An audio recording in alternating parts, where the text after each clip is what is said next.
Je vais lui demander de bien vouloir nous présenter en 10-12 minutes, sans prendre trop de temps. Pour ceux en particulier qui ne connaissent pas, je sais qu'il y a encore une fois, comme je l'ai dit, il y a des personnes qui connaissent bien, peut-être qui ont fait ces formations, etc. Mais il y en a qui découvrent. Rapidement, ce qu'est ce principe vital, et puis on rentrera après davantage dans ces questions de calendrier Maya. En fait, la théorie du dédoublement du temps, on pourrait plutôt parler de dédoublement de la perception du temps. Car en tant qu'observateur, nous avons l'impression d'être observateur dans un temps unique, celui que l'on constate autour de nous, dans la vie quotidienne, alors que nous sommes présents dans d'autres temps avec une autre perception du temps. Évidemment, ça nécessite des explications que je ne fais pas ce soir, mais l'application dans le quotidien, c'est l'instinct et l'intuition. C'est la première fois que la science arrive à définir ce qu'est l'anticipation, l'instinct, l'intuition, et allons même de la voyance, voir le futur avant de le vivre, le changer avant de le vivre. Alors, tout à l'heure, Rémi parlait des difficultés à faire admettre certaines découvertes scientifiques, mais il est évident que lorsqu'on parle d'intuition, de voyance, de prédiction, de changer le futur, les scientifiques tiquent, et ils ne lisent pas. Or, qu'est-ce qu'on en a à faire, après tout? De toute façon, comme disait Schopenhauer, dont vous avez vu un extrait tout à l'heure, il y a une phase de ridiculisation, une phase d'opposition et une phase d'évidence. Nous en sommes à la fin de l'opposition et au début de l'évidence. Pourquoi l'évidence? Parce que c'est ce qui nous entoure qui montre la réalité de la théorie du dédoublement. En particulier, on vient de donner le prix Nobel à deux astrophysiciens, Brian Schmidt et Saul Perlmutter, que je cite depuis 15 ans dans mes publications scientifiques, comme étant justement ceux qui ont permis de mettre en évidence le champ de force antigravitationnel de 66,6% dans l'univers par l'accélération de l'expansion de l'univers, chose qui est la base même de la théorie du dédoublement. Donc si déjà on donne le prix Nobel pour une force qui était complètement interdite il y a simplement une dizaine d'années, surtout en France, parce qu'en France on est souvent en retard pour ça, les ondes gravitationnelles ont été accueillies en France sous forme de l'univers aurait un effet répulsif grâce à une entité. C'est pas mal ça quand même, au niveau scientifique. Vous voyez qu'on est un petit peu en retard, mais quelle importance. Ce qui compte, c'est pouvoir appliquer ça dans le quotidien.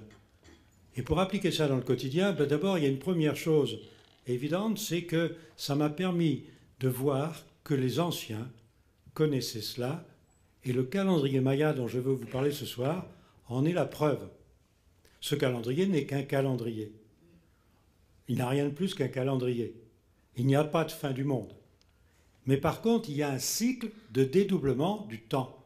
Et le calendrier Maya est exactement la représentation du cycle de dédoublement du temps.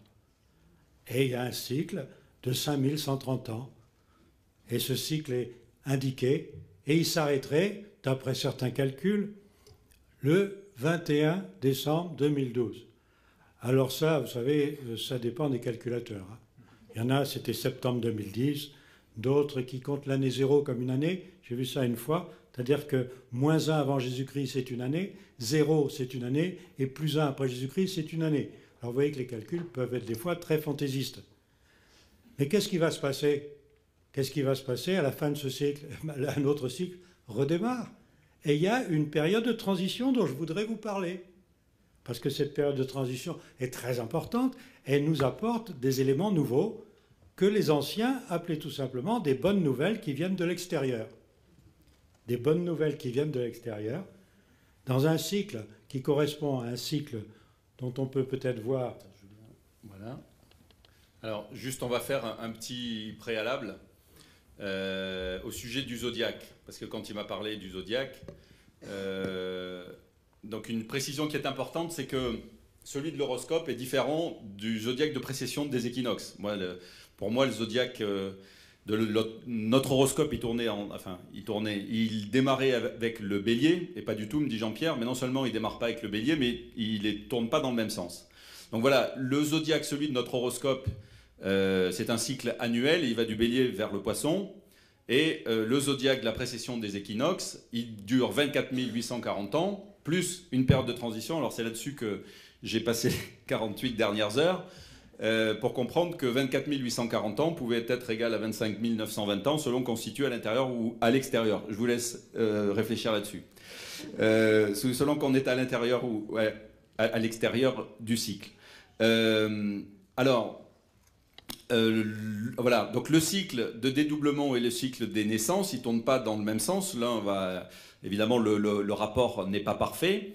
Mais si l'on s'intéresse au cycle de précession des équinoxes, on a cette période de 24 840 ans, 4 fois 5130 ans, plus 4 périodes de transition de 1080 ans. Et il va donc du début du Verseau au Bélier.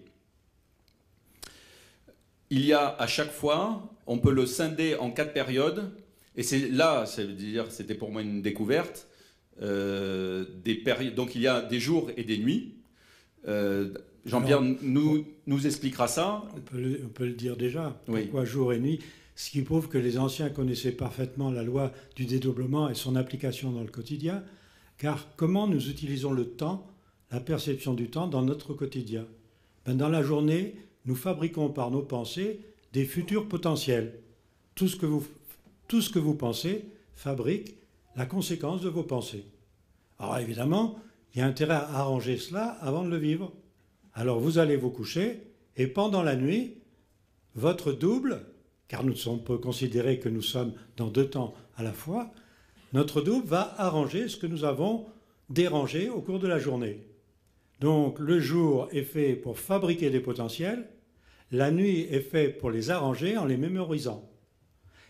Et bien vous avez sur le cycle de 24 840 ans des périodes de 2000 ans pendant lesquelles vous allez fabriquer votre futur et des périodes de 2000 ans pendant lesquelles vous allez arranger votre futur.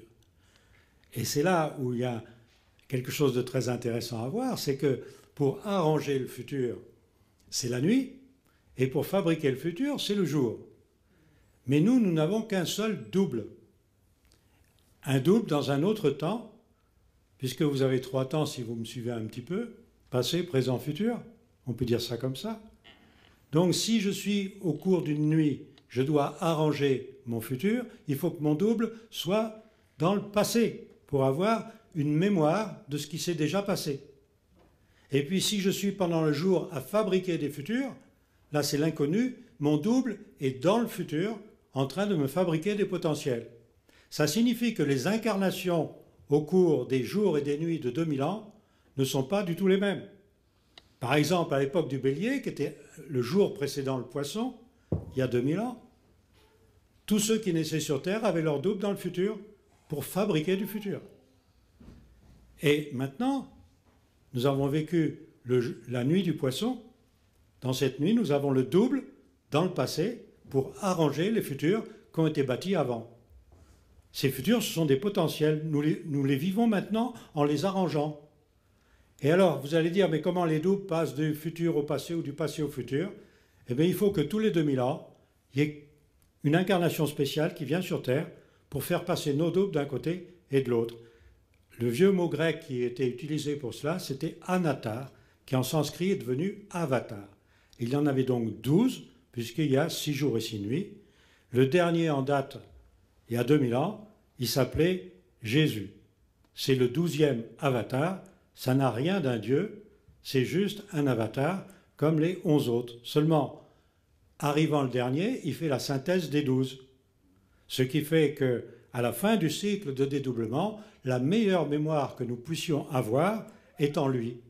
C'est aussi la raison pour laquelle aider d'autres créatures, la dernière, la plus importante étant Mahomet, qui vient 630 ans après, suivant un cycle connu des Mayas, vient pour nous dire, c'est pas moi qui vais revenir à la fin, mais c'est celui qui fait la synthèse et qui s'appelle Issa de Myriam. Alors vous voyez que si je parle comme ça à l'Académie des sciences, c'est pas sûr qu'ils me suivent. Hein. Pourtant, ils sont immortels. Nous avons des immortels. Mais vous savez, en France, on est curieux, on a des immortels, mais d'un autre côté, nous sommes le seul pays à considérer que la décorporation, vous savez, sortir de son corps, c'est reconnu scientifiquement aux États-Unis depuis déjà 60 ans.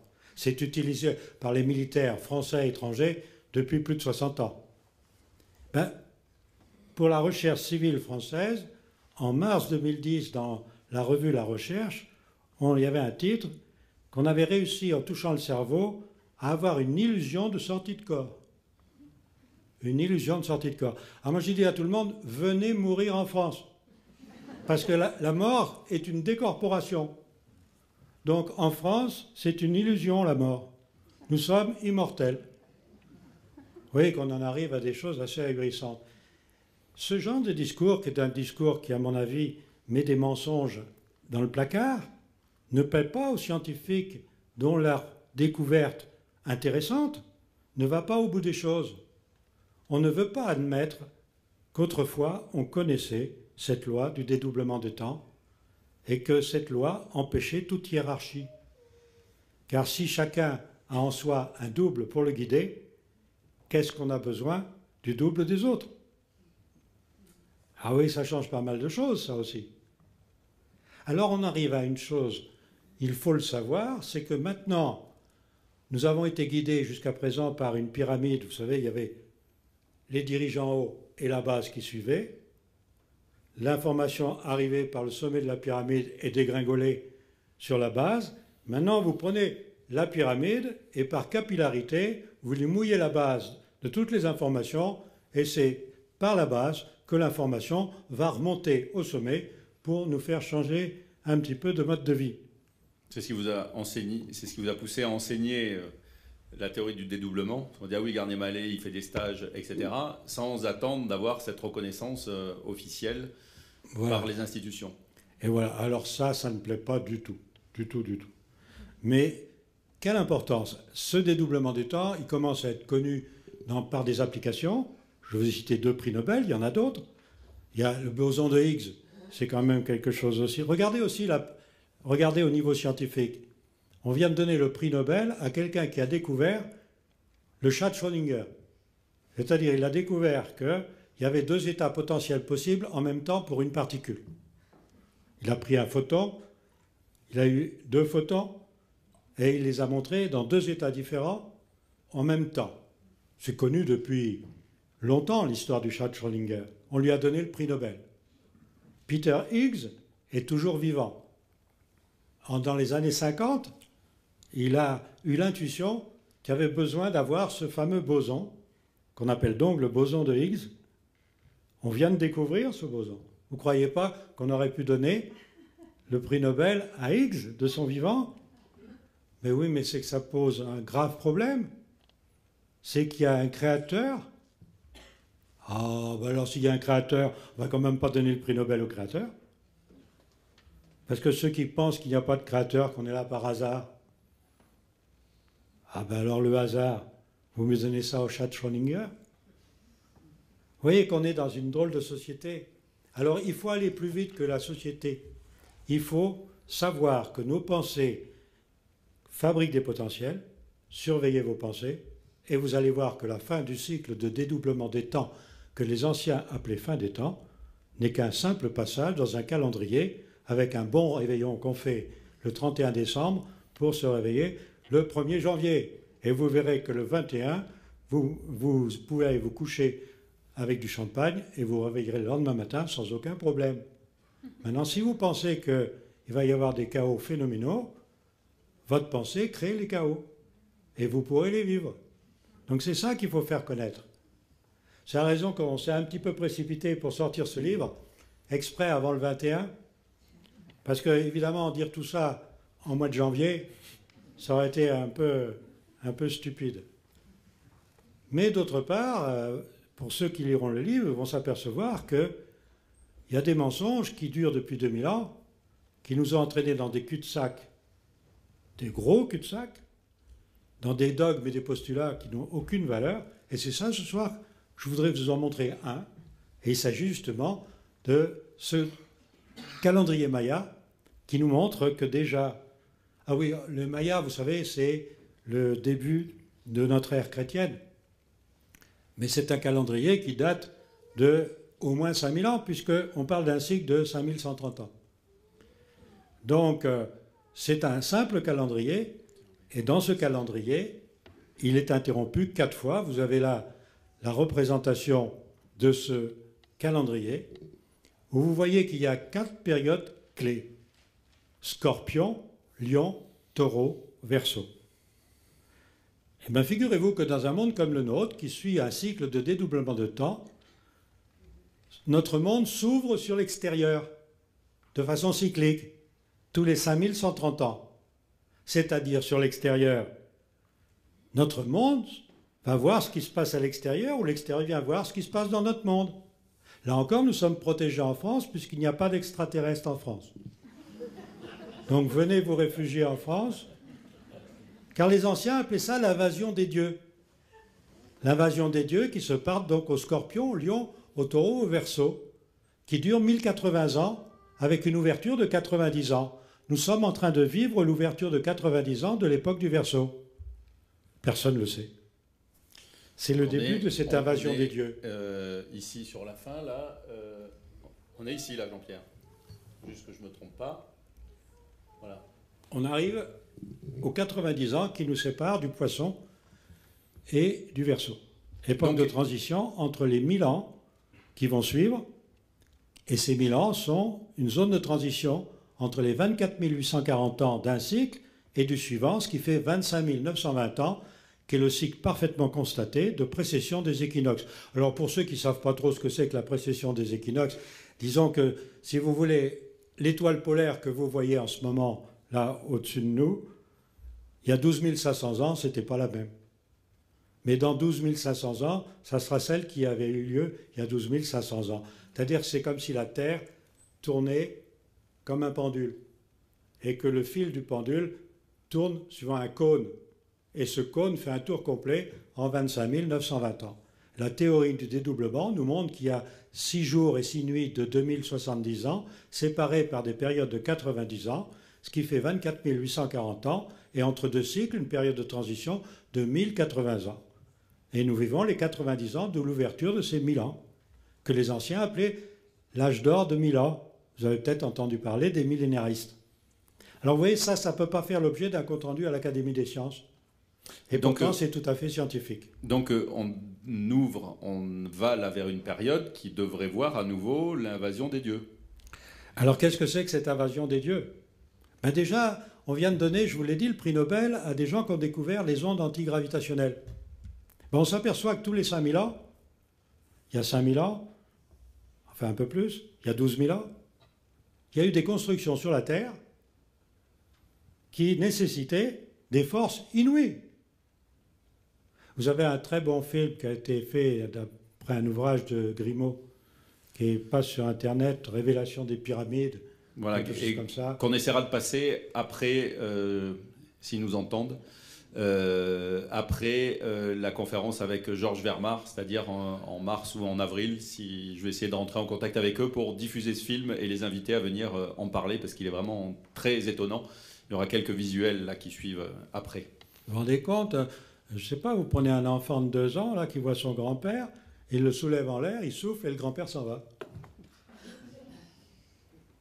Alors, comment ça? Ça existe des forces de ce genre? Ben oui, quand même, il faut étudier ça scientifiquement et voir comment ça fonctionne. Et ça fonctionne très bien. Sauf que ça ne peut pas fonctionner n'importe quand. Voilà, ça fonctionne tous les 5130 ans. Alors les dieux sont venus il y a 5130 ans. Ils nous ont laissé des vestiges. Et puis ils ont dit on revient dans 5130 ans. Le calendrier Maya qui porte l'ouverture d'une porte au départ et la fermeture à l'arrivée fait que ça devient 5125 ans. Mais il y a un terme correctif qui fait qu'en fait c'est 5130 ans. Eh ben, simplement ce calendrier vous dit, ben voilà, les dieux vont revenir. Alors qu'est-ce qu'ils apportent? Ils apportent des bonnes nouvelles, disait-on.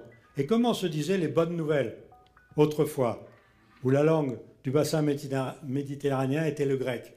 Eh bien, les bonnes nouvelles qui étaient apportées par les dieux, c'était les évangiles. Et il y en avait 4. L'évangile du scorpion, oh, il était dangereux celui-là. Là, c'était très dangereux. La seule bête qui puisse ne pas craindre le scorpion, c'est l'aigle. Alors on représentait cette période par un aigle qui bouffe le scorpion. Ensuite, c'est l'époque du lion. Ensuite, c'est l'époque du taureau. Puis l'époque du visage de la créature du Verseau. Ce sont les qui arrivent. 4 évangélistes. Et en fait, ce sont les 4 évangiles. Mais Les pas les 4 4 évangélistes. évangiles qui amènent l'invasion des dieux de 1000 ans, tous les 5000 ans. La mythologie grecque, les mythologies égyptiennes, sumériennes, tout ça en parle. On y a mis du mysticisme, de l'ésotérisme, pour cacher le côté scientifique. Parce qu'en effet, on retrouve ça chez les Sumériens. Il y a même quelque chose d'ahurissant dans les tablettes sumériennes. On nous dit qu'il y a 5000 ans, et là ça correspond au calendrier hébraïque, il y aurait eu 6 déesses qui auraient fabriqué l'homme. C'est-à-dire l'homme qui va survivre pendant 5130 ans. Et qu'est-ce qu'on vient de s'apercevoir? Que notre ADN est issu de 6 femmes. Tiens donc. Donc ça, c'est démontré scientifiquement. Oui, tout ça c'est caché. Bah, c'est caché ou c'est découvert?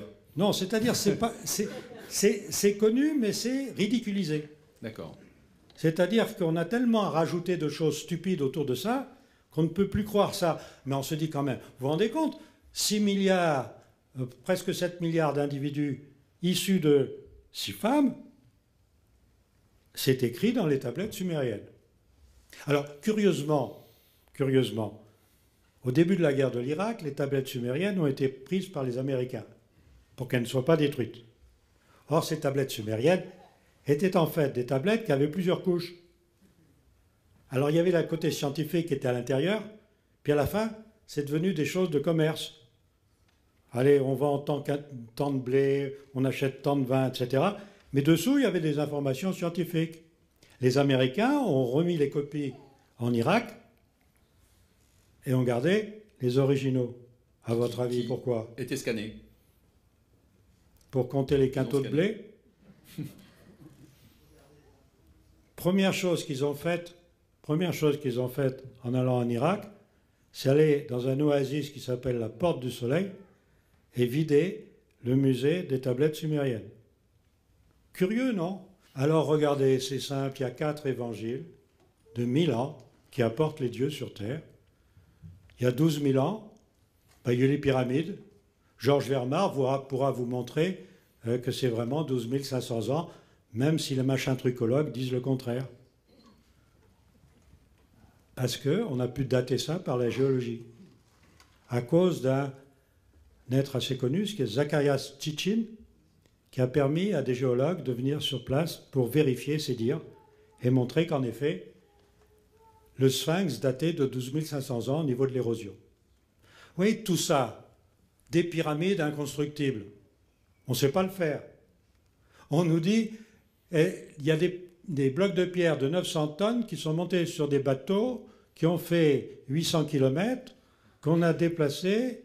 Il y a 20 millions de blocs comme ça, et on a fait ça en 20 ans. Oh là là! Et malgré les séismes, la structure n'a pas bougé. Alors c'est assez inquiétant. On nous dit que Stonehenge, c'est des blocs qui ont fait 500 km en brouette. En brouette! L'île de Pâques, on les a fait danser comme des quilles. Puis on va s'apercevoir que c'est faux parce qu'il y a autant de statues dans le terre qu'il y en a en l'air. Alors vous imaginez la taille de la quille. Alors il paraît qu'ils ont enroulé de ça de corde, puis en dansant, ils faisaient avancer la quille. Ça devait être drôle hein, sur l'île de Pâques.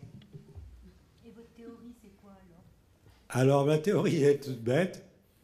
Il y a un cycle de dédoublement des temps qui est vital, que nous utilisons chaque jour et chaque nuit pour survivre, qui nous permet de l'anticipation des potentiels. En fait, nous ne vivons pas dans le hasard, nous fabriquons de quoi vivre avant de le vivre. Et chaque nuit, nous allons arranger ce qui va nous permettre de vivre à une condition, c'est de savoir qu'on a un double et qu'il faut faire travailler ce double pour arranger le potentiel. Sinon, on vit n'importe comment, avec n'importe quoi, car les potentiels ne sont pas personnels. Je peux vivre avec le potentiel qui a été fabriqué par quelqu'un d'autre. Ah, ça me donne une responsabilité aussi. Alors il y a une loi toute bête qui a été enseignée par 3 grands scientifiques, Bouddha, Jésus et Mahomet, qui sont égaux puisque c'était des créatures télépathes. En télépathie, il n'y a pas de hiérarchie. Hein. Et qu'est-ce qu'ils ont dit tous les 3? Pense à faire à autrui ce que tu aimerais qu'autrui pense à te faire. Comme ça, tes potentiels, ils sont bons pour tout le monde et toi, tu peux ramasser les potentiels de n'importe qui. Mahomet l'a dit d'une façon un peu différente, aime pour ton frère ce que tu aimerais que ton frère aime pour toi. Mais alors là où on a tout confondu, c'est qu'on a fait de l'amour une énergie, alors que c'est une émotion. Le contrôle de la pensée n'est pas de l'amour. Je peux contrôler ma pensée vis-à-vis de quelqu'un que je déteste, parce qu'il fait des choses détestables. Alors vous voyez que les principes philosophiques et religieux qui arrivent en fin de cycle, là, sont basés sur des émotions. La haine, l'amour, la compassion. Alors que la seule énergie, c'est l'énergie de la pensée. Et le contrôle de la pensée ne nécessite aucune émotion. Aimer les autres, c'est facile. Comme disait Sacha Guitry, moi j'aime la moitié de l'humanité, toutes les femmes. Alors on se trompe. Alors que, reprenons ce calendrier tout bête, pendant 5000 ans, nous vivons dans le hasard, loin de notre double, loin de toute perception des autres temps, et tous les 5130 ans, nous allons pouvoir vivre avec la perception des autres temps. Les anciens appelaient ça l'apport de 4 bonnes nouvelles. En grec, ça veut dire être bien, et évangile, c'est la bonne nouvelle pour être bien. La nouvelle pour être bien. Alors vous voyez que déjà qu'on ait fait 4 évangiles chrétiens, où les 4 évangélistes sont représentés par l'aigle ailé, le lion ailé, le taureau ailé et le visage humain ailé, soit c'est un mensonge par obscurantisme, soit c'est un mensonge volontaire. Saint Irénée est à la base de ça au IIIe siècle après Jésus-Christ. On a institué quelque chose, peut-être parce qu'on croyait que ces histoires de Dieu, la mythologie, tout ça, c'était des balivernes, et qu'il fallait remplacer une tradition par une autre. Alors on a inventé 4 évangiles canoniques, faisant disparaître l'âge d'or de 1000 ans des 4 périodes évangéliques. Et ce calendrier Maya nous montre une chose extraordinaire, c'est que premièrement, il connaissait la théorie du dédoublement du temps, qui nous permet de vivre, et que, heureusement pour nous, nous sommes aidés pendant 1000 ans, tous les 5000 ans, sinon nous ne pourrons pas survivre sur Terre, qui est une terre inhospitalière. Certains en ont fait un paradis. On serait sur Terre pour être créé à l'image du Créateur. Alors je ne sais pas si... c'est pas pour vous comme pour moi, mais moi le matin, quand je me regarde dans la glace et je me dis tu t'approches de la perfection de jour en jour, et ça alors, comment il doit être le Créateur quand je vois tous les vieillards autour de moi? Remarquez s'il a Alzheimer encore. On voit bien qu'il y a quelque chose qui ne va pas là-dedans. On est sur Terre, pourquoi? Voilà qui est le plus intéressant. Ben, la théorie de dédoublement vous permet de le savoir.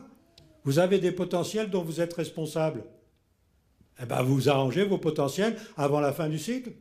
Pendant tout le cycle, vous avez pu fabriquer des potentiels dangereux qui vous empêcheront de sortir de ce monde. Vous allez dire parce qu'on sort du monde pour aller dans un autre? Ben, si des dieux viennent d'ailleurs, nous sommes bien des extraterrestres pour des autres. Ouais, tout ça, c'est complètement anarchique, hein. Alors oui, Rémi disait des tas de choses comme quoi je n'étais pas reconnu scientifiquement. Je suis reconnu scientifiquement par des hommes intègres, honnêtes, mais qui se cachent. Ils ont honte de parler de moi. Parce que je parle de choses qui sont... Mais moi, j'en ai rien à faire. Moi, personne ne me paye. Les autres, ils sont payés par des universités et des labos. Ils ne peuvent pas parler comme je parle. Mais sortis d'une estrade, ils parlent comme moi. Alors évidemment, comment faire? Ben, je vais vous dire, en début de l'année prochaine, il y aura une publication scientifique qui va résumer toutes les publications scientifiques, et ça fait en français et en anglais, et à mon avis, elle sera du niveau, allez, maths sup, peut-être maths spé. Vous savez, niveau des préparations aux grandes écoles. Voilà. Mais pourquoi pas, on pourrait peut-être le faire au niveau maternel supérieur. Car en fait, c'est un principe vital que tout enfant reconnaît. Parlez à un enfant de moins de 7 ans de son double. Vous allez avoir des surprises. Les enfants savent. Alors pourquoi nous, on s'est caché tout ça? Eh bien, il faut arrêter de se cacher parce que c'est vrai que l'année prochaine, quand même, si la date est approximative et valable, il va y avoir des informations qui vont nous venir dont on ne sera peut-être pas très à l'aise en les recevant. Parce que si on peut se cacher des informations, notre corps les reçoit de plein fouet. Et notre corps, s'il n'accepte pas les informations, eh bien, il va mal. Alors des fois, il le dit violemment. Voilà, et vous me disiez à ce sujet-là qu'avant l'incursion des dieux dans notre monde, donc pour les années à venir, quand même, puisque là, on va vers une période de 1080 ans qui est un âge d'or. Oui.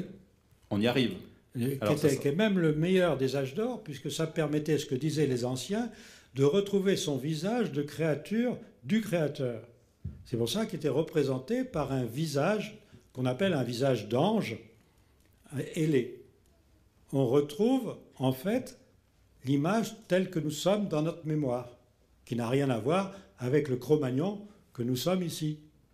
Ici, nous habitons un singe, mais nous ne sommes pas ce singe. Regardez aussi une autre chose.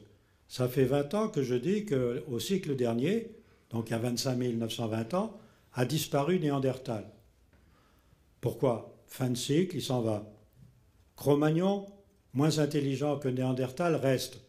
Si les dieux viennent sur Terre tous les 5000 ans, s'ils doivent laisser une incarnation lamentable, c'est pas possible. Alors qu'est-ce qu'ils font? Ils vont triturer la génétique et dans Cro-Magnon, ils vont y mettre du Néandertal.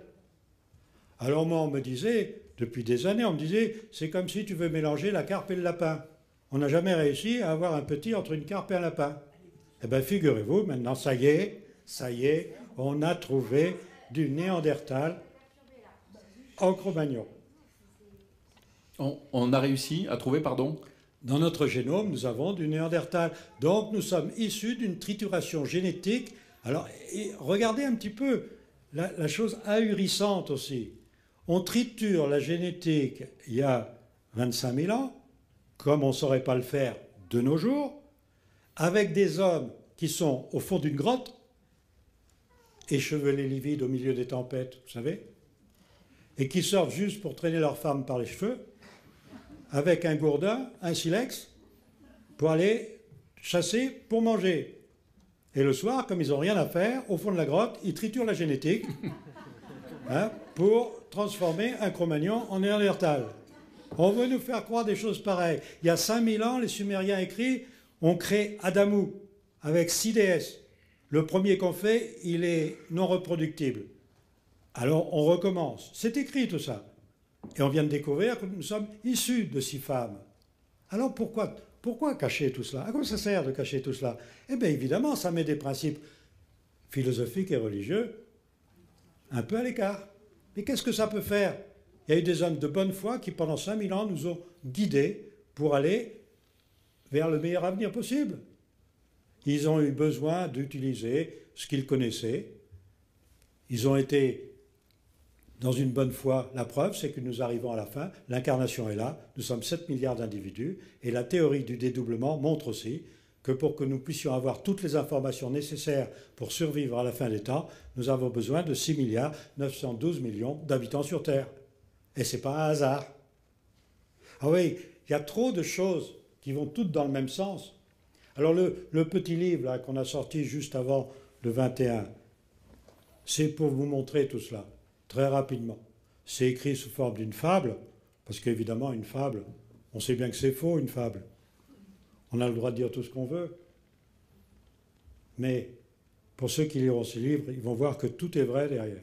Et il y a même des choses encore cachées qui feront l'objet d'un livre suivant pour compléter celui-là. Car il y a matière et matière, et il faut vite la voir. Alors si on attend d'avoir des publications scientifiques reconnues, admises, pour pouvoir ensuite appliquer ça, en sachant que l'application fait fuir les scientifiques, alors quoi faire? Puis d'un autre côté, on ne peut pas crier haro sur le baudet sur les scientifiques. Un scientifique qui, par exemple, en France, travaille au CNRS, s'il parle comme moi, il est foutu. On a eu un exemple avec Jean-Pierre Petit. qui s'est suicidé. C'est un grand bonhomme, Jean-Pierre Petit. Ben oui, mais il a parlé de choses dont on ne doit pas parler. À s'amuser à parler d'extraterrestres en France où il n'y en a pas. Vous savez, il n'y a pas de radioactivité, il n'y a pas d'ovnis, il n'y a pas d'extraterrestres en France. Restez-y, vous allez être tranquille pendant 1000 ans. Voilà ce qu'il faut se dire. Donc, revenons-en à l'imminence de cette période. Moi aussi, j'ai une manche plus longue. D'un côté Donc, que l'autre. À l'imminence de cette période, avant l'incursion des dieux, parce qu'on en parle aussi, hein, les soucoupes volantes, etc. Vous me disiez, la première chose, c'est qu'on va recevoir en quantité des informations qu'on aura du mal à supporter, parce qu'aujourd'hui, entre le moment où on reçoit l'info et on a 40 jours pour la corriger, Voilà, et on n'aura plus ces 40 jours. Alors expliquez-nous cette loi des quarantaines, la loi de la quarantaine, du carême, etc., qui va disparaître. Alors, la quarantaine, qui est une loi donc connue des anciens, est une loi issue de la théorie du doublement qui nous montre que nous avons 12 informations nécessaires pour faire la synthèse de n'importe quel problème, n'importe quel potentiel. C'est-à-dire que pendant 3 jours, nous recevons les informations d'un endroit donné, disons la première chaîne. Zodiaque en grec, ça signifie au service de la vie. Donc la première chaîne zodiacale, 3 jours. En fait, c'est 2 jours 75, le calcul exact. Vous continuez, deuxième chaîne, troisième chaîne, il y en a 12. Quand vous avez fait les 12 chaînes, ça fait 36 jours. Vous faites la synthèse, ça vous fait 39 jours. Au 40e jour, vous avez la synthèse de votre problème. Le problème est résolu. Tous les scientifiques le savent, puisque quand vous faites la quarantaine, c'est justement pour vous isoler des autres, afin que vous ne soyez pas à le risque de la contamination. Ben, les seuls scientifiques qui le reconnaissent maintenant, ce sont les microbes. Parce qu'eux, ils savent que s'ils n'ont pas réussi à vous tuer en 40 jours, c'est fini, ils ne peuvent plus. Mais il y a des scientifiques qui vous disent que c'est de l'ésotérisme, la quarantaine. Alors regardez la protection que c'est aussi. Quand j'ai un problème, je reçois les problèmes en 40 jours. C'est-à-dire que je m'habitue petit à petit au problème. Et je vais avoir le temps de trouver la solution. Et j'aurai 40 jours aussi pour trouver la solution. C'était connu aussi autrefois, puisqu'il y avait toujours une période de carême par an qui se terminait à la Pâque des bois fleuris. Et ensuite, 40 jours après, on recevait l'information du potentiel qu'on avait souhaité, qui était la Pentecôte, qui faisait les 80 jours. C'était des lois païennes connues, qu'on a remplacées par des lois chrétiennes parce qu'on pensait que c'était le mieux pour survivre. Et c'était sans doute vrai. En pleine période d'obscurantisme, on ne sait pas comment ça fonctionne, vaut mieux suivre ceux qui nous paraissent honnêtes.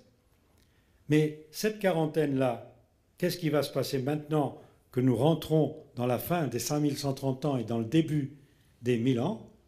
C'est que vous n'aurez plus cette coupure de 40 jours. Une information va avoir les 12 zodiaques d'un coup. Si en mémoire, vous n'avez pas la solution, alors là, votre corps va en pâtir. Comment se protéger? Contrôlez votre pensée et vous allez attirer les potentiels correspondant à votre pensée. Car quand vous vivez, vous ne vivez que de l'actualisation de potentiels mémorisés. Il y avait un grand poète français, Paul Éluard, qui disait une chose scientifique merveilleuse: le passé, c'est la mémoire du futur. Donc si vous pouvez mémoriser le futur avant de le vivre, le transformer chaque nuit, ben, ma foi, vous vivrez bien. Mais si on commence par dire, tu vas voir, le 21 décembre, tout le monde va crever, c'est pas avec des pensées comme ça qu'on ira mieux. Alors il faut inventer des histoires merveilleuses, comme savent le faire tous les enfants. Au sujet de Paul Éluard, j'en ai trouvé une autre aujourd'hui de Georges Bernanos, une citation qui dit « On ne subit pas l'avenir, on le fait ». Oui. Bernanos. Donc, au sujet de cette nouvelle période qui arrive, vous disiez les maladies, on ne supportera pas, etc. C'est déjà un peu ce qui se passe, non? Bah, c'est-à-dire que un peu transitoire. Le risque, c'est plutôt de, comme on dit vulgairement, péter les plombs. C'est-à-dire si vous recevez des informations que vous ne pouvez pas contrôler et qui vous obligent à faire des choses, ça ressemble à la schizophrénie, à des délires. Regardez un schizophrène. Qu'est-ce que c'est un schizophrène? C'est quelqu'un qui fait des choses qu'il ne pense pas réellement faire. On le drogue. Ben, on ne va pas droguer l'humanité. Remarquez, avec la démocratie, on est bien parti pour. Tenez, une chose très intéressante avec ce mot démocratie au niveau des anciens. Qu'est-ce que c'était la démocratie du temps des Grecs dans l'Antiquité? On allait se battre verbalement pour élire le gouverneur d'une ville. Mais une fois qu'il était élu, il n'y avait plus d'opposition. Tout le monde bâtissait le meilleur potentiel pour celui qui allait nous diriger pendant les années à venir. Donc on lui a inventé des futurs merveilleux. Regardez ce qu'on fait nous maintenant. Dès qu'il y en a un qui est élu, on lui tape dessus. Comment voulez-vous qu'il résiste? Qu'il soit intelligent ou bête, ça n'a pas d'importance. Il ne peut qu'actualiser les futurs à sa disposition. Alors fabriquons-lui les meilleurs futurs. Et puis puisque en fait, il suffit d'actualiser les meilleurs futurs et que maintenant tous les futurs sont à la disposition de tout le monde, mais il n'y a même plus besoin de président. Nous sommes tous notre propre président. Ça, il faut qu'on avance un peu dans la phase de transition, non? Bah, ça nécessite quelques petites révolutions. Pas pour tout de suite. Au niveau de l'esprit. Malheureusement, quand les gens ne vont pas assez vite, évidemment, ils font venir des potentiels qu'ils ne supportent pas. Et ces potentiels, comme ils ne les supportent pas, alors ils ne contrôlent plus leurs pensées et ils vont de mal en pis. C'est pour ça que le petit film que vous avez vu tout à l'heure, que j'aime bien, qui est une publicité pour un gilet de sauvetage, on voit une chaîne de solidarité. On a l'impression que c'est contagieux. Ben, regardez un chaos qui arrive, vous avez tout de suite une chaîne de solidarité qui s'effectue. Et regardez jusqu'où ça peut aller avec l'exemple japonais de Fukushima.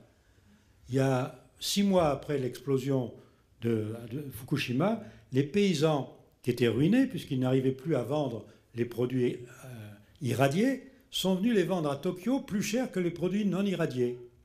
Et les Japonais ont acheté et mangé des produits irradiés par solidarité. On n'a jamais entendu parler de contamination. N'est-ce pas curieux? C'est à étudier des choses comme ça. Alors, évidemment, avant d'étudier, il faut vérifier que l'information est juste. Mais regardez un autre exemple, puisque je parle d'irradiation. À Hiroshima, il y avait un hôpital où les gens irradiés s'en sont sortis sans trop de problèmes. Et on a mis ça sur le compte d'une soupe. Une soupe, c'est pas une soupe, ça porte un nom japonais. Donc on a ressorti cette soupe pour Fukushima. Mais cette soupe, c'était lié à la solidarité des gens de l'hôpital. Ce n'est pas la soupe, c'est que les gens étaient solidaires et qu'ils partageaient la même nourriture et que cette nourriture était distribuée à tous de façon égalitaire. Et c'est ça qui comptait. C'est qu'il n'y avait plus, d'aspérité dans la société. C'était tout nivelé par la solidarité, par le contrôle de la pensée. Pense à faire à autrui ce que tu aimerais qu'autrui pense à te faire. C'est tout bête. Donc en fait, l'idée qu'on se fait de la chose est plus importante que la chose elle-même. Exactement.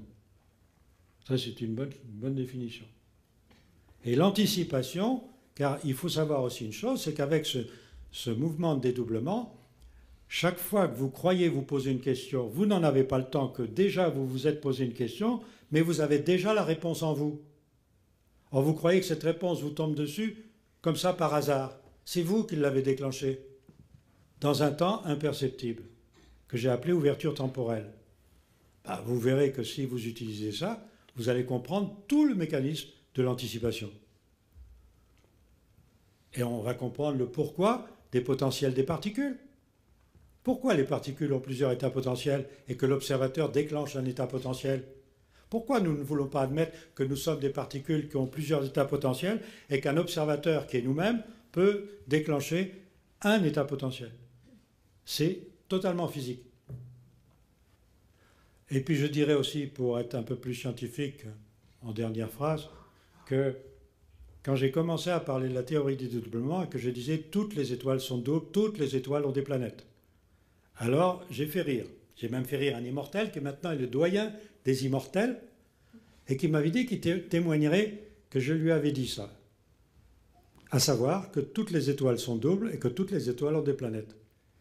À l'époque, évidemment, on considérait qu'il y avait 3 à 4% d'étoiles doubles dans la galaxie. Maintenant, c'est l'inverse. On considère qu'il y a 5% d'étoiles qui font exception dans la galaxie et que toutes les autres sont doubles. Maintenant, on cherche des étoiles qui n'auraient pas de planète. On appelle ça des exoplanètes, vous avez certainement entendu parler de ça. Alors, vous voyez que quelque chose quand même que je disais, ça c'était en 93, tout à l'heure je parlais de 98 et 93, eh bien, ça n'empêche pas que cet immortel, qui est toujours vivant, pourquoi ne témoignerait-il pas? Ben parce qu'il est immortel. Ça ne se fait pas. On reste dans un établissement qui nous a mis dans les postes honorifiques. On ne va quand même pas se faire jeter comme un malpropre en racontant des bêtises. Après on dira, mais il est fou, vous avez vu ce qu'il a sorti? Oh, c'est normal, il a 97 ans. Oui, c'est très difficile le monde actuel. Alors il y a un espoir monumental, ce sont tous les enfants. Tous les enfants, parce que les enfants qui sont nés après l'explosion solaire de 2003 ont tout leur potentiel à leur disposition. Ils en ont bien plus que leurs parents. Et alors eux, ils vont aller beaucoup plus vite que nous. Ils seront tellement actifs qu'on va les droguer. C'est déjà commencé dans certains pays d'ailleurs. Mais eux, ils peuvent nous sortir de là. Et on retrouve une parole d'un scientifique, toujours le même, qui s'appelait Jésus, « Laissez venir à moi les petits-enfants ». C'est une protection, car les enfants de moins de 7 ans sont toujours avec leur double. Alors il faut leur apprendre une chose, c'est que quand ils imaginent une histoire, même une histoire horrible, le double arrange ça immédiatement. Donc ils ne la vivront pas. Mais quand ils arrivent à 7 ans, et qu'ils continuent à imaginer des choses horribles, si on ne leur a pas appris à arranger le potentiel qu'ils fabriquent par leurs histoires horribles, ils vont vivre des choses horribles. Et bien aux États-Unis, on s'aperçoit d'une chose assez ahurissante. Les enfants, et surtout les filles de 8 ans, se suicident dans une proportion inquiétante, puisqu'on parle de 7 millièmes. C'est quand même inquiétant. En France, on est protégé, vous savez, il n'y en a pas. Curieusement. Donc les enfants peuvent nous sortir de marasmes que les adultes ont préparés depuis des décennies. Est-ce que ce sont ces enfants qu'on appelle les indigos? Ah, ça n'a rien à voir. D'accord, donc cette propriété, c'est tous les enfants qui Oh, l'ont. Et que sont les indigos par rapport à cela alors ça va peut-être être une conclusion que je peux donner. Comme le jour et la nuit de 2000 ans fait que nous vivons la nuit du poisson avec le double dans le passé. Et donc, je vous ai dit qu'à l'époque du bélier, on vivait sur Terre avec le double dans le futur. Ce qui faisait au particulier que le sacrifice humain n'a rien à voir avec des meurtres. Et que le sacrifice d'Abraham est dans un tout autre contexte que ce qu'on peut imaginer de nos jours.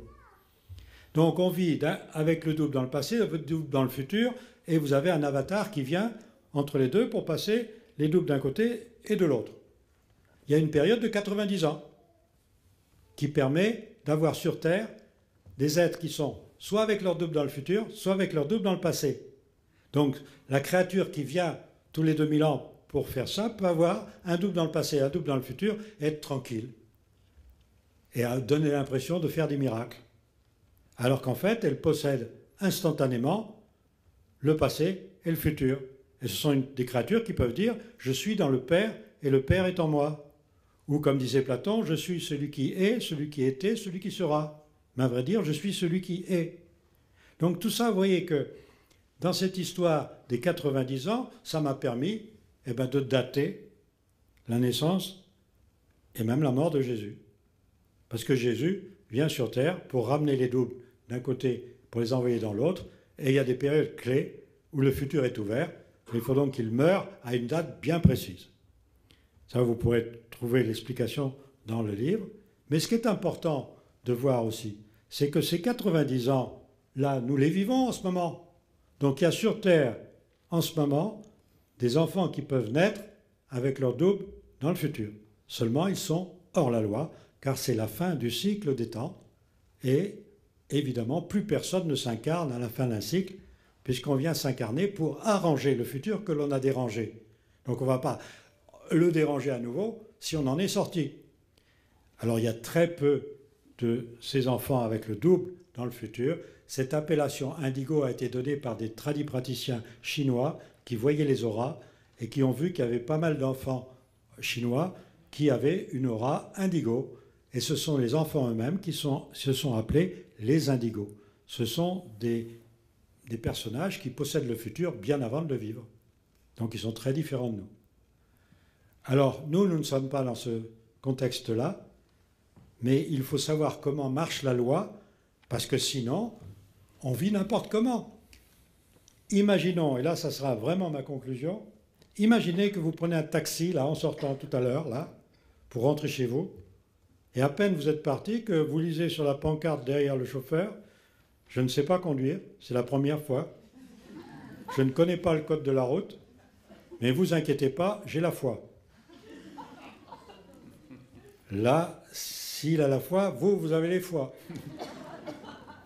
Enfin, après avoir écrasé pas mal de personnes, mis des voitures dans le fossé, grillé des stops, cabossé pas mal de voitures, vous arrivez chez vous, ouf, vous avez perdu 10 kilos, mais ça va, vous êtes arrivé chez vous.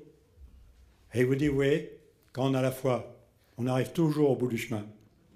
Et vous dites, mais et tous ceux que vous avez tués? Mais ils n'avaient pas la foi. Nous avons vécu comme ça pendant 2000 ans. Sous prétexte, il fallait être fidèle ou infidèle. À quoi? On ne sait pas. Il fallait être croyant ou incroyant. À quoi? On ne sait pas. Le mot grec pistis, qui signifie digne de foi, certitude digne de foi, a été transformé en foi. Le Coran, fidèle à la loi ou infidèle à la loi étant la soumission, est devenu fidèle ou infidèle. À quoi? On ne sait pas. Vous vous rendez compte? Mais c'est comme le chauffeur de taxi. Alors il vaut mieux avoir un chauffeur de taxi qui connaît la loi, même si dans Paris il roule à 150. Au moins vous savez que vous êtes hors la loi. Car quand on connaît la loi, on s'aperçoit qu'on est souvent hors la loi. Alors on fait attention. Mais quand on croit être toujours dans la loi sous prétexte qu'on croit en Dieu, alors là c'est dramatique. On est comme ce chauffeur de taxi. Voilà, je vous laisse aux questions ou à... Ok, bah juste avant, moi Ah j'aurais oui, eu... passe-les. Alors juste avant, vous voyez cette représentation du cycle des temps, en fait elle était connue des Égyptiens, avec les 12 portes de l'éternité. Et puis un certain nombre de visuels au sujet de l'incursion des dieux pendant ces périodes de 1080 ans. Vous savez qu'il y a un certain nombre de représentations. Donc là, une illustration de 1479. Donc ça, on n'était pas dans une phase d'incursion des dieux. Mais autrement, on trouve dans toutes les civilisations, et j'ai fait un petit tour du monde, des représentations, enfin de certaines représentations de cette incursion des dieux. Donc en Inde, avec la monture céleste de Vishnu, qui a 2 représentations ici. En Amérique du Sud, vous voyez des vaisseaux qui peuvent être des bijoux Kimbaya. Alors j'ai mis bijoux entre parenthèses parce qu'on ne sait pas trop bien ce que c'est, mais ça ressemble quand même curieusement, et ça c'est daté d'à peu près, c'est plus de 3 ou 4 000 ans. Donc c'est bien probablement des périodes de 5 000 ans. En Bolivie, des représentations qui laissent pas beaucoup d'interprétation ou de doute. En Amérique du Sud, toujours, ici agrandi, d'Ale Palenque, dont on dirait qu'il est quand même aux commandes d'un véhicule, alors pas une moto, mais un véhicule un peu, ici, il est non colorisé ou coloré. Ici, il est coloré, et c'est un peu plus significatif, un peu plus, on distingue mieux. En Australie, avec ce portrait, alors peut-être que Gilinia, la mère primordiale des aborigènes, peut-être faisait-elle partie des 6. On n'en sait rien. En tout cas, des représentations quand même très étonnantes qui sont datées de ces périodes-là. Donc à peu près 5000 ans, on en trouve partout. Beaucoup dans le Sahara aussi, en voilà quelques-unes. Avec des véhicules, toujours dans le Sahara. Et... Alors les créatures qui viennent de l'extérieur, Jean-Pierre, elles peuvent avoir toute... En fait, on ne sait pas, elle peut avoir toute forme. Ah bah ça, j'en sais rien. En Amérique du Nord, hein, aussi... La seule chose que l'on peut dire, c'est que on doit avoir une mémoire commune. Donc on ne peut attirer que ce qui est souhaitable. Donc si nous pensons à des gens pacifiques, c'est que nous le sommes. Donc on voit bien qu'on va attirer des gens extrêmement pacifiques, puisque l'humanité vit dans une paix remarquable. Oui, c'est ça. Donc les premières incursions qu'on risque de voir, ça sera quand même pas... beaucoup de personnes parlent là de ce qui va se passer le 21 décembre, et notamment de vaisseaux, etc. Les premiers que l'on verra, a priori, sont pas des amis.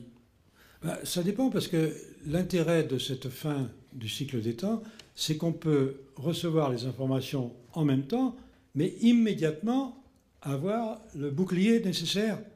C'est-à-dire qu'on peut refuser une information instantanément.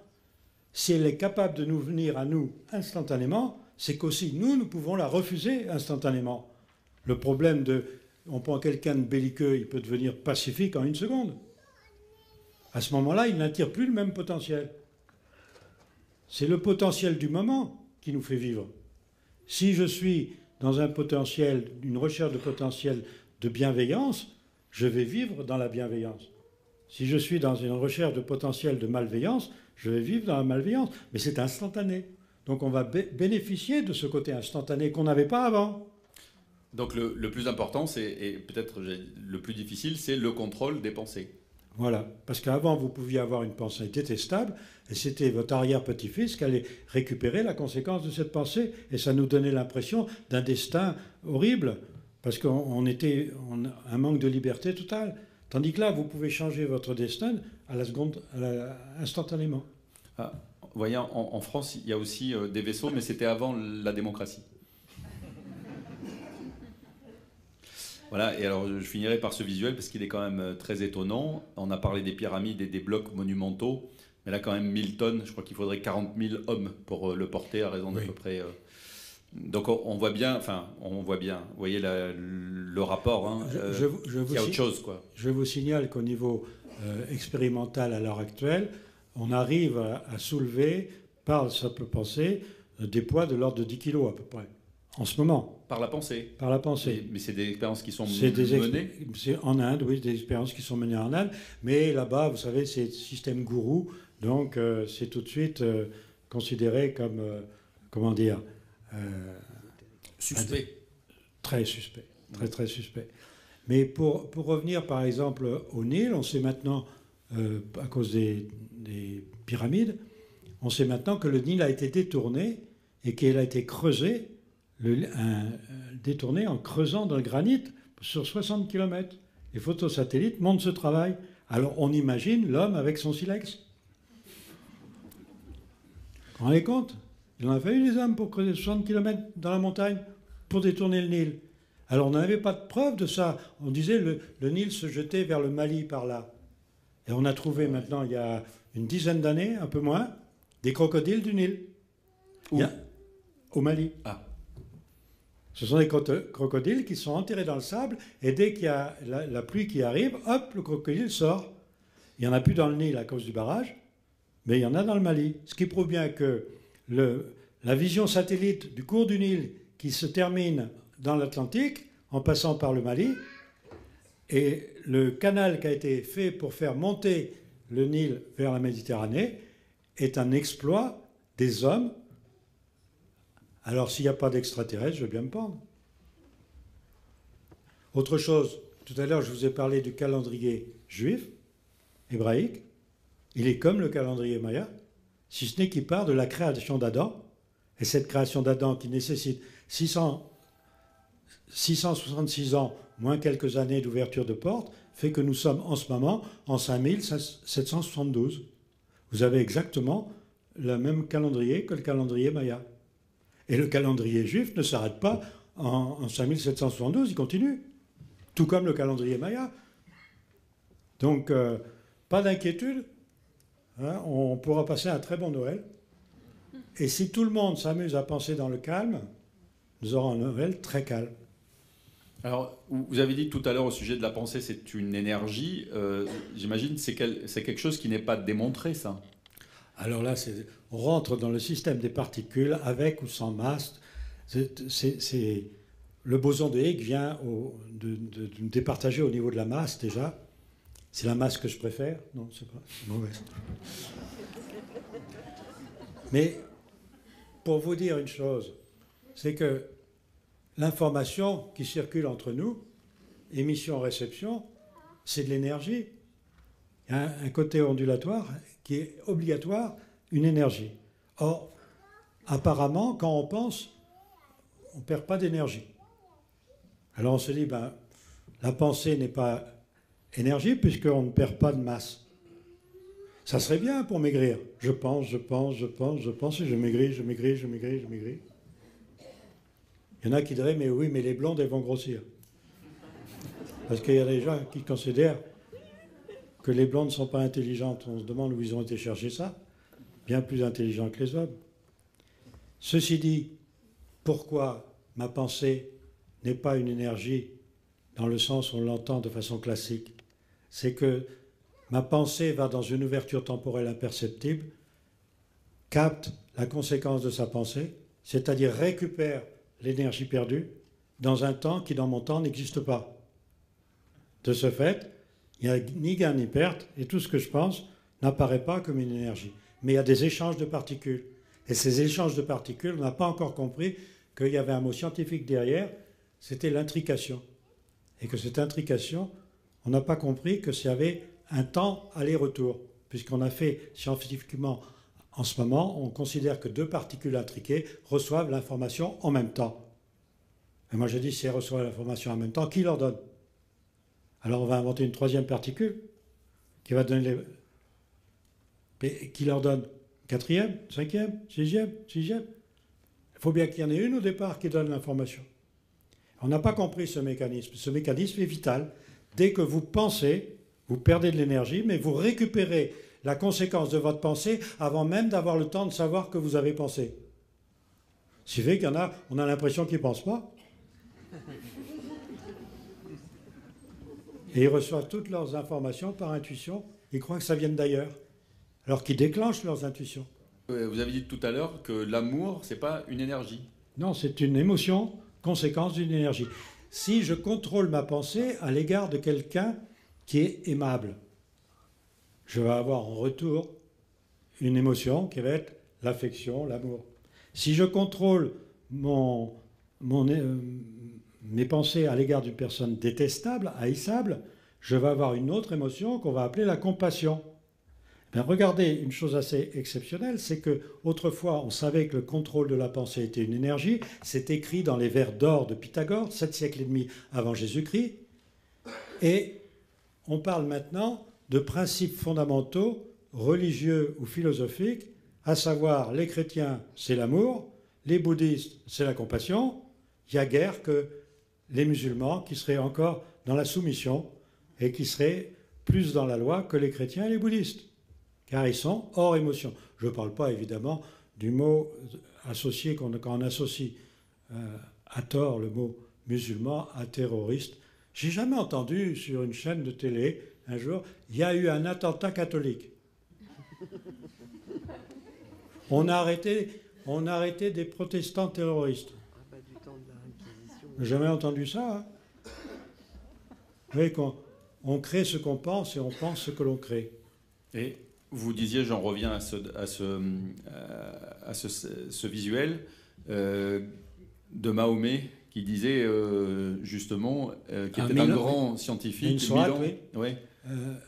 Que 1000 ans sont à tes yeux comme un jour. C'est-à-dire que dans cette sourate, Mahomet montre que un jour du Créateur sont pour nous 1000 ans. Donc il connaissait la différenciation des temps qui est une différenciation de perception du temps. Vous imaginez que si je me pose une question et que dans un temps imperceptible, je dispose de 1000 ans pour avoir la réponse. J'en ai les réponses. Je fais la synthèse, je reviens dans mon temps, je ne sais pas que je suis parti. Mais je reviens avec Et je reviens avec 1000 ans d'informations. C'est ce que l'on fait, nous aussi. 1000 ans d'informations résumées en une intuition. résumée en une intuition qui nous guide vers quelque chose. Alors le problème est de savoir, est-ce que c'est moi-même qui me guide ou c'est quelqu'un d'autre? Car si ce n'est pas mon double qui me guide, je suis parasité. Et nous voyons que dans l'humanité actuelle, qui sont guidés par les émotions et non pas par une loi, eh bien ma foi, on est tous parasités. On fait des choses alors qu'on n'a même pas envie de les faire. On répond à des questions alors qu'il n'y a pas de réponse. Ou on va chercher des réponses à des questions qui n'existent pas. Il faut retrouver son double. C'est-à-dire il faut retrouver ce que les anciens appelaient le moi supérieur, le jumeau. Avant de passer les micros dans la salle, parce que je pense qu'il y aura des questions, un petit éclairage sur le rôle des trois messies, Bouddha, le Christ et Mahomet. Vous avez dit en fait et remarqué que Bouddha était venu ouvrir une porte au Christ, que Mahomet avait refermé, et qu'en fait en regardant bien la date Pas tout à fait ça. Ah bah justement, vous allez nous éclairer.